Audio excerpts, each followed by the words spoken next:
Good evening to you. Mark Sutton, HurricaneTrack.com here with your Hurricane Outlook and Discussion special tropical storm Bill coverage.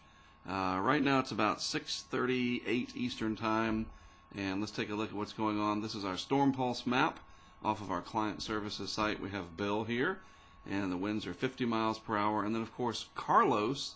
I didn't think this could make it back to hurricane intensity, but it's a tiny, compact little powerhouse storm at 90 miles per hour off the coast of Mexico. We'll look at each one of these separately from the National Hurricane Center site now. This is the 5-day forecast track for Bill right now, just inland over the Matagorda Bay area, just northwest of there.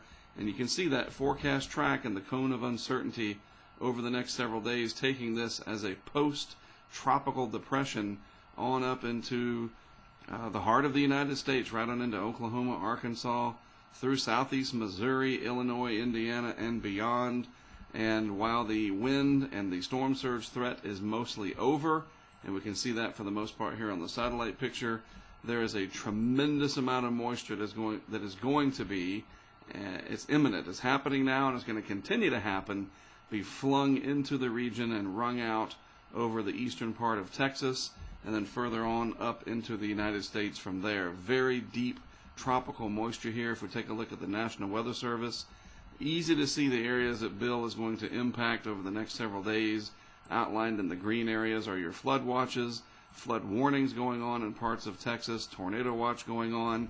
Going back to the satellite picture, in this right front quadrant area of the storm's circulation, you have some of these thunderstorm bands coming around. A few of those could reach severe limits.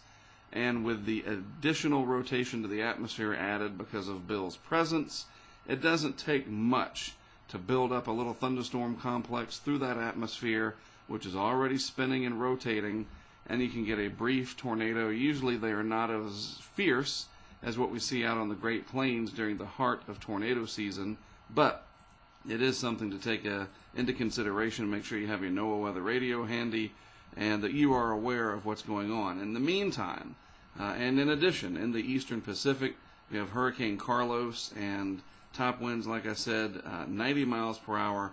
Luckily, Carlos is offshore of the Mexican coastline, and it should remain that way over the next several days. I want to show you a satellite picture of Carlos because of how small it is relative to even Bill here. I'll take a quick shot at this. Look at just the image. There it is, tiny but ferocious little Carlos right there.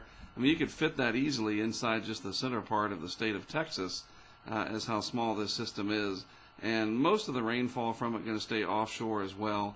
A little bit of wind and wave action from it, rough surf, a few squalls moving onshore. But this tiny little hurricane, again, going to probably stay offshore and then move up here to the southern part of the bay, not the bay, the Gulf of California, where water temperatures are cooler, and this will eventually weaken and dissipate. But the bigger story, more than likely over the next several days, is going to be Bill, and this continues on. Believe me, the track of this leftover moisture will cut through parts of Illinois, Indiana, Ohio, West Virginia, Northern Virginia, Maryland, Pennsylvania.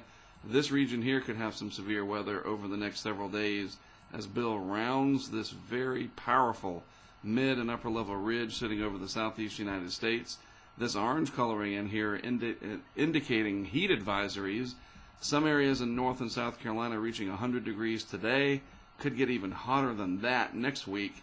I tell you, you could take a tropical storm in these areas and wring out some of the moisture to bring the temperatures down a little bit, but then the humidity would just be, like India. Yikes, very, very oppressive heat. So that's it. Bill inland, we'll keep tracking it and see what's going on over the next few days.